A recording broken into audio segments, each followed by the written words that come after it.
અડાજણ પાલ રાંદેર વિસ્તારમાં દબાણની કામગીરી મનપાની ટીમ અને પોલીસની ટીમે સંયુક્ત કામગીરી કરી। અડાજણ પાલ રાંદેર પોલીસની ટીમ અહીં કામગીરીમાં જોડાઈ। દબાણના કારણે ભારે ટ્રાફિક થતું હોવાનું ધ્યાને આવતા કામગીરી કરાઈ।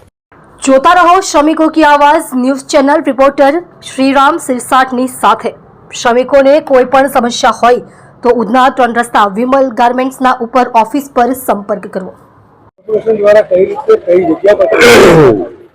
પોલીસ અને એસએમસીને નિયમિત રૂપે અડાજણ પાલ અને રાંદેરના આંતરિક વિસ્તારોમાં ગેરકાયદેસર દબાણોના કારણે વાહનોને ટ્રાફિક અવરજવરમાં ખૂબ જ તકલીફ પડતી હતી। લોકોને ચાલતા જવામાં પણ અગવડતા અનુભવાતી હતી। એવી ફરિયાદો વારંવાર મળતા આજે એસએમસી અને પાલ અડાજણ અને રાંદેરના પોલીસ અધિકારી પોલીસ કર્મચારીઓ સાથે સંકલન કરી દબાણ હટાવવાની કામગીરી કરવામાં આવેલ છે।